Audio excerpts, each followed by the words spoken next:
后来乡亲啊，继续来看这件事，买卖中古车的纠纷。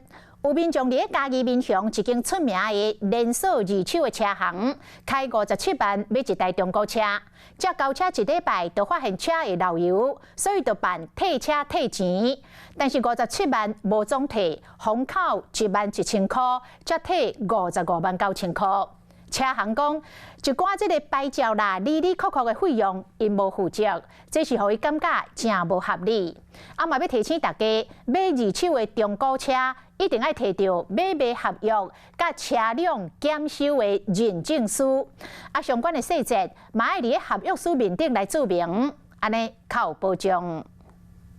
车弄入来，进入来个内底啊。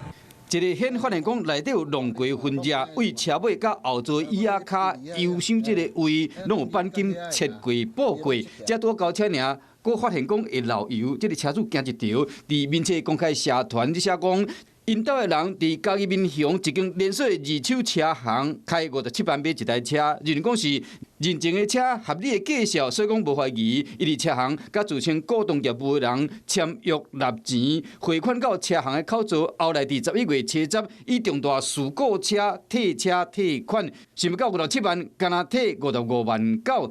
牌照其他杂费，车行讲无要负责，这点伊袂当接受。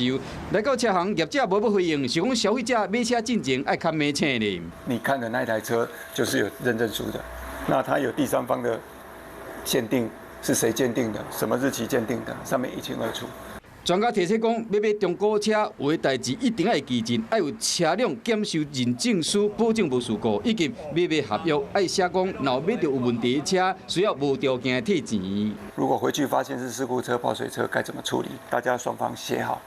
对，那这样子一式两份就有法律上的保护效力。买二手车有真侪美角，爱检查讲敢是事故车，还是有浸过水的，这个公里数嘛唔通完全的相信。爱实际去试车，这美角拢爱注意，安尼较有保障。Hello， 我是庄慧琪。想要抢先掌握最及时的新闻资讯吗？赶快订阅、按赞、开启小铃铛，锁定华视新闻 YouTube 频道。